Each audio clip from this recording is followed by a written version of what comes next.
The VOX Metal Amplug is a unique headphone practice solution. This is an amplifier in a small plastic box that plugs directly into your guitar and outputs into a headphone auxiliary jack. Each Amplug features 3 effects, 3 tone modes, 3 rotary knobs, and an auxiliary input to mix in your practice material. The Amplug runs off of 2 AAA batteries and is not DC connectable. Thank you to VOX/Korg for sending me this product. So, this is an Amplug. An Amplug is an amp in a tiny box that plugs directly into your guitar.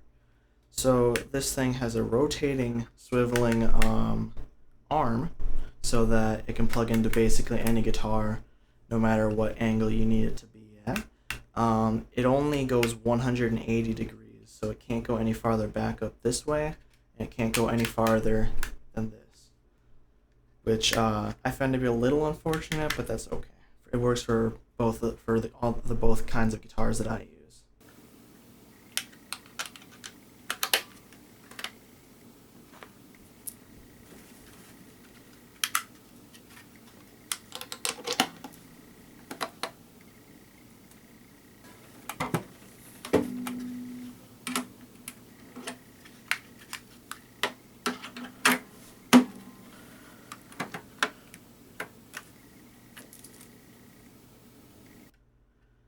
So, the way that this thing works is that you put in 2 AAA batteries in the back here with this little sliding door that easily slides off. Maybe a little too easily. That was a lie. The whole reason why I couldn't get it off was because it actually wasn't easy enough. So these are the batteries that came with it. It says that it should have I think that the brochure said, not brochure, but let's see here. I got the documentation that came with it. This is the wrong one, though. It says that it should have 11 to 17 hours of life if you use alkaline batteries and 4 to 9 hours if you use zinc carbon. And that is for everything except for the bass, which the bass actually has the exact same things anyway. So we're going to be referring back to the paperwork throughout this review. So, there are 3 knobs on each of the amp plugs. Some of them are different though, but on this one, the metal, it has the volume, tone, and gain. Those are 3 options. There's also a button for effects that it has, which the 3 effects it has, I think, are chorus, delay, and reverb. This is where the thing about these is that these aren't meant to go to actual cabinets or speakers. They are meant to go to headphones. These are practice amps. So this is a headphones jack. So I am going to be using it through an amp. At least for majority of this, so I have to use a 1/4. No, I think this is a 1/8 auxiliary jack, and then I have to have this adapter, which goes into the amp. So it's a little janky. This is my guitar cord for today. There is a little cabinet that doesn't come with this, but you can buy separately, and it's a little speaker cabinet that's like, just about as wide as this thing, so it's like maybe like 2 inches or something like that. I don't know. That's probably not correct, but I think it's like a 2-inch speaker maybe. I don't remember. But anyway, it plugs in through the headphones with a mini version of this cord, which I have a long version clearly. In terms of construction, I was only a little disappointed because it is plastic, which, okay. But I was expecting at least a textured thing here where you can like feel it, but this is just a sticker. This is a textured thing though, but for the different things, I think they just put stickers on it. There are also 3 different modes, which are indicated by the on and off LED. So when you turn it on, it'll turn green. This is your main mode. Then you press it again, turns to your middle mode, and then you turn to your last mode. Green on this one is normal mode.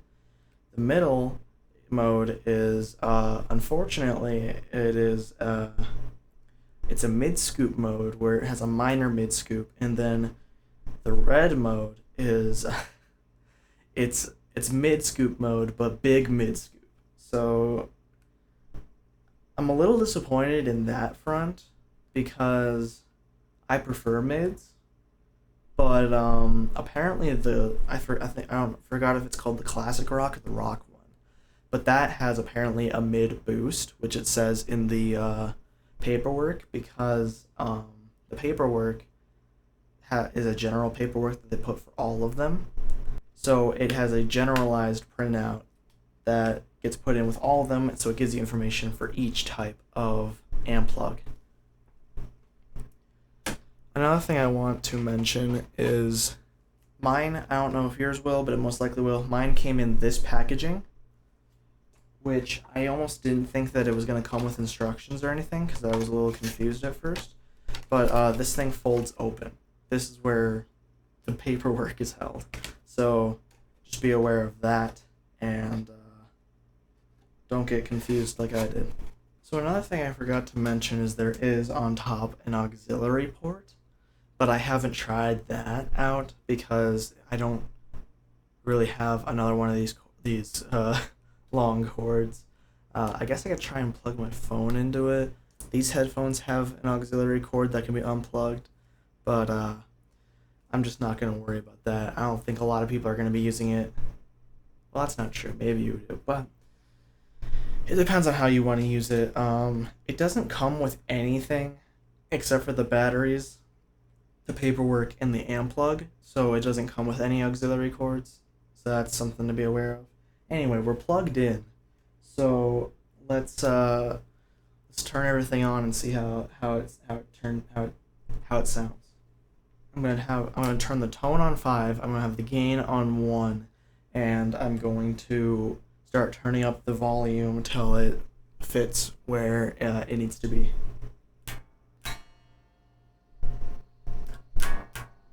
Oh, it helps if I turn the guitar up.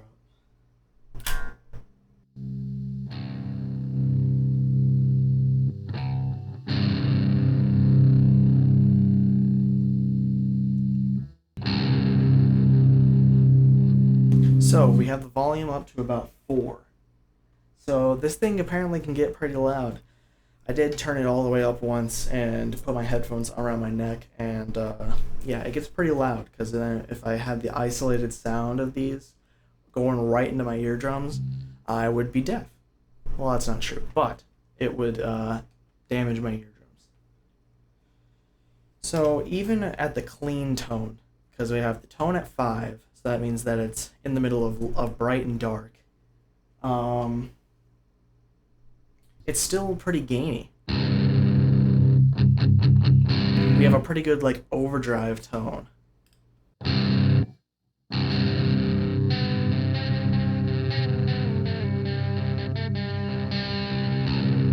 Am I tuned? Did I seriously not tune? My tuner's over there. Okay, we're actually tuned up now.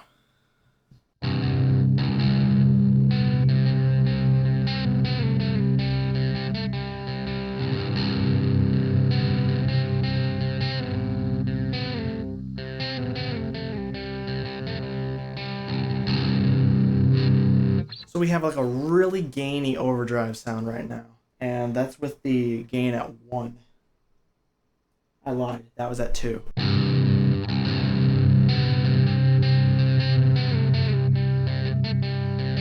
Didn't sound any different to me, really. Sounded maybe a little more volume. But, yeah, let's turn the gain up to like 5. Hopefully you can hear me. I don't know if my gate is too strong. We're gonna turn it up to 5.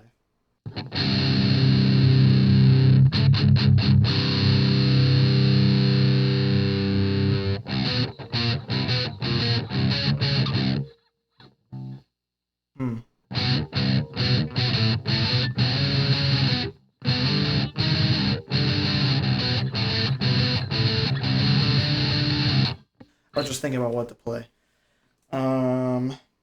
So, you know, we're getting up there. It's starting to sound like a proper distortion, and then, you know, let's go overly gainy.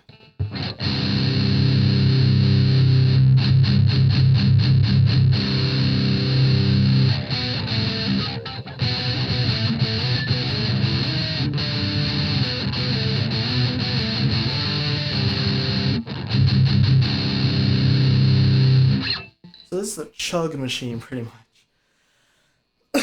It even sounds like it. So it's doing its job well. So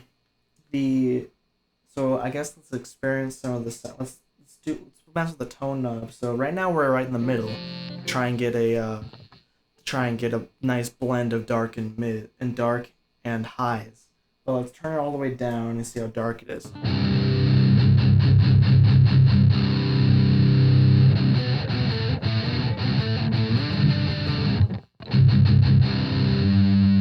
Yeah, that's pretty dark. Let's turn it all the way up now.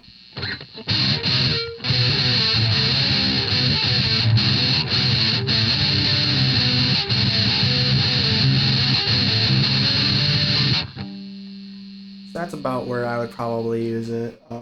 Maybe not about, but maybe I'll turn it down a little bit, and then let's see here. What are we on? I think we're on 8.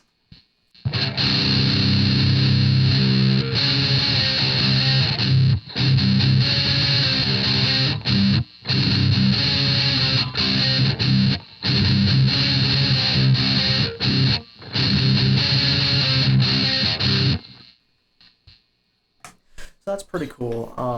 It's doing what it needs to do pretty well. So maybe let's turn the gain back, and then we'll do the effects so that we get a better distortion. Kind of hides some of the other effects. So let's put these effects on. So the first one should be chorus.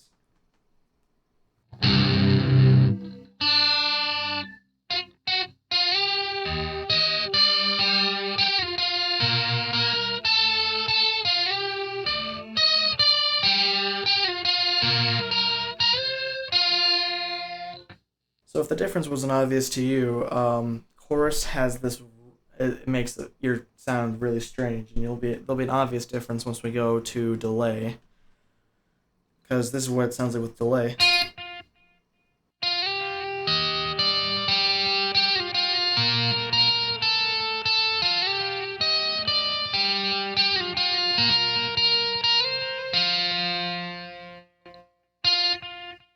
So what delay is it's basically reverb but with more repeats and maybe a little less I don't want to say echoey because that's the whole point is that it echoes, but it's a little less the only way I can think of is reverberation-y because it's very hard to describe. The depth of the reverb is not as much as it would be with reverb.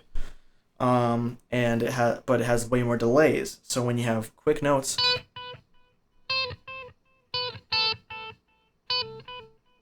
then it has the delays afterwards, which is why it's called delay. Next one should be reverb.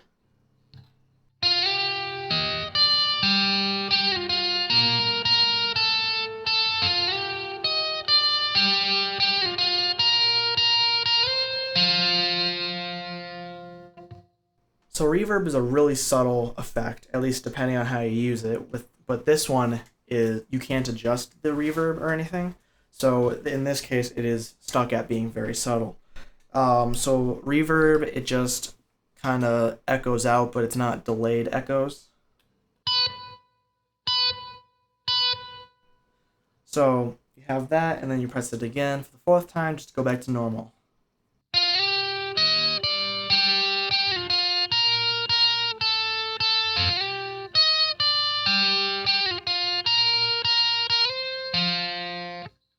So I think that reverb really adds something, for at least for that part, because I felt like it was really missing something once I played it normally. But anyway, let's turn the gain back up, and let's go to a little bit of mid scoop.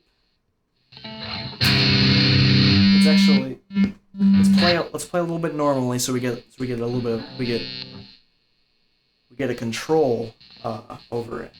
And by control, I mean like in the scientific way. There's like the control thing where you know what it's gonna sound like, basically.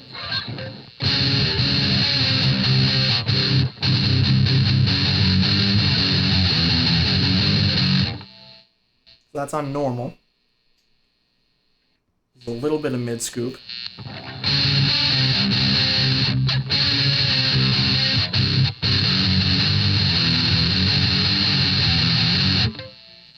So honestly, that doesn't sound too bad to me. Typically, I kind of hate mid scoop, but let's go to heavy mid scoop.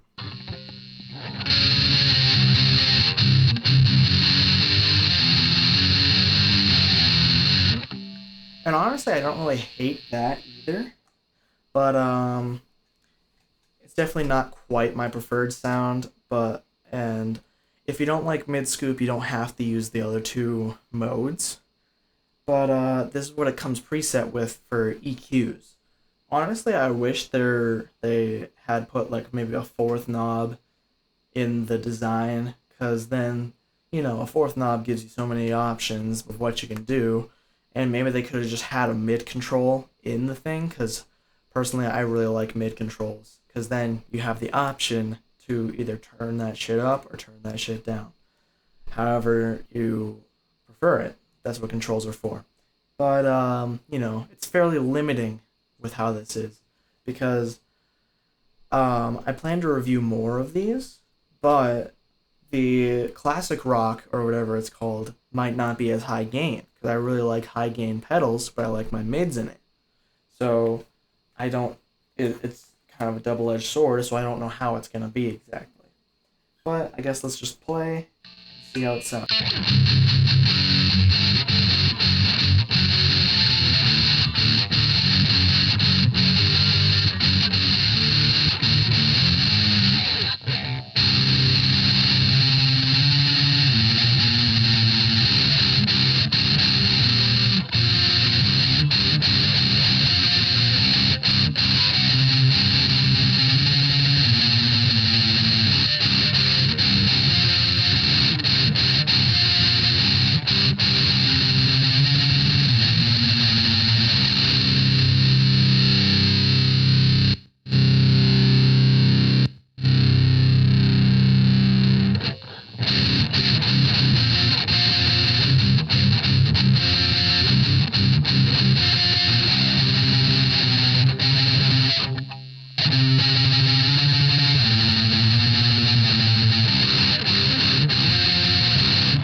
So we started on high scooped, on lots of scoop mids. We are now on a little bit of scoop mids, and we're going to go to normal now.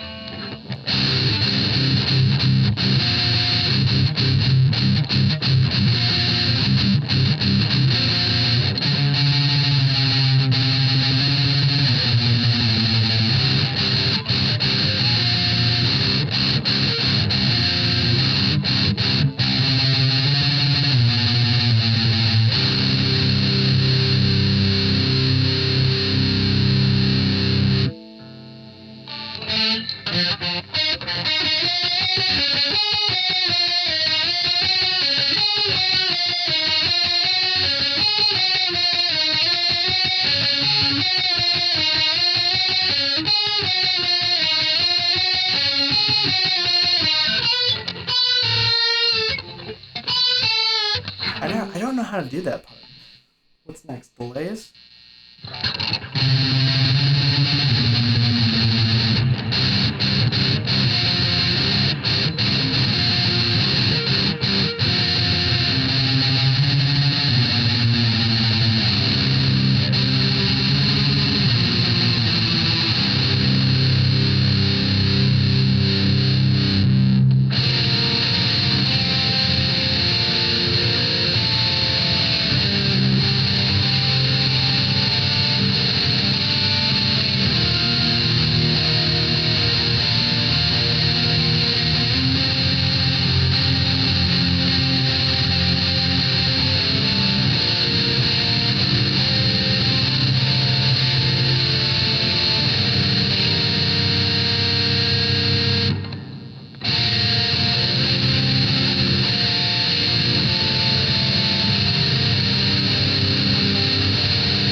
and that one I turned the gain down to about 7.5. Because sometimes when you have too much gain, you lose definition. So in that case, I thought I was losing definition.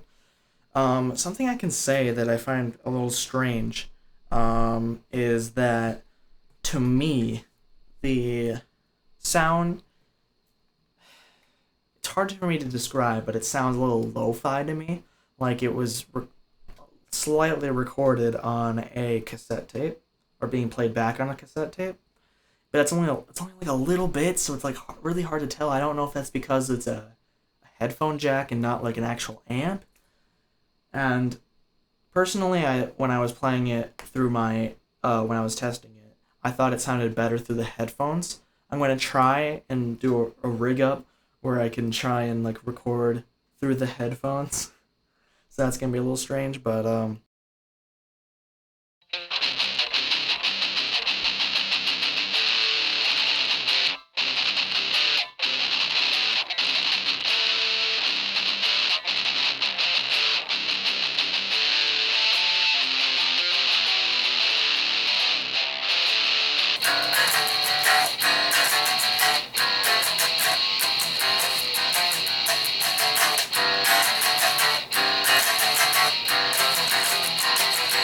I have no idea how this sounds. Yeah, and then the other thing is that there's a lot of grain in the distortion to me. Um, which grain is hard to describe because it's like it's the static that happens in the sound. Like it's not necessarily unwanted, but it's not it helps you lose definition in the notes that you're playing. So that's the reason why I kind of don't like it, but I kind of like it. It's there's a lot about this that I'm kind of iffy on, but because through this demo I have really been liking the pedal. I keep on saying pedal. I like this amp plug, but there's just little things that are kind of weird that I don't quite get, you know. But yeah, there's been some there's just these little things that I don't quite know about, but it's still a good practice tool because it's very portable. You don't need an external battery source, which is nice because if you had three, you already have one cord coming out of here, which normally it's gonna be going right to you, but then you might have an auxiliary cord which is going somewhere else, and then if you had a third one, oh my god. But yeah, the batteries were a good choice. To me, it sounds good. It's not bad. It's just that it's got a little bit of some over or undertones that are a little strange. So that's just something to be aware about. I don't even know if it's been coming through on the recording because I have a weird thing with listening back where I hear majority of my microphone rather than my amp, which I don't know how to fix. So, yeah. I can recommend it. I think it's a good product. I just am not as happy with it as I could have been. I did get this sent to me. So, I mean, it's not like I paid for it, but these things are a little expensive, so it's kind of hard to make the choice without being able to try it. Because they are $50 a piece, as far as I've seen. And then you have to spend another $40 if you want to get the cabinet. So if you can, I would suggest trying out different ones. But if you buy this through like Amazon and I think Sweetwater, I think you can return it. And if you don't like it, I don't know. It's hard for me to put my whole heart into it because of it being just a little bit expensive for what it is. And but I recommend it. And these explanations are always bad. I think that you should at least try it if you can. If you like it, then you like it. If you don't, oh well. But I do think that it is a great practice tool, and you should get at least one of these of some sort. They make the AC30 model, or just simply a clean model. So if you don't want any type of effects, which I think that the clean and AC30 come with their own effects in it, but if you don't want high gain or whatever, you can get that. There's an option for it. So yeah, I have a positive opinion. I hope you do too. And for now, I'm gonna say bye bye.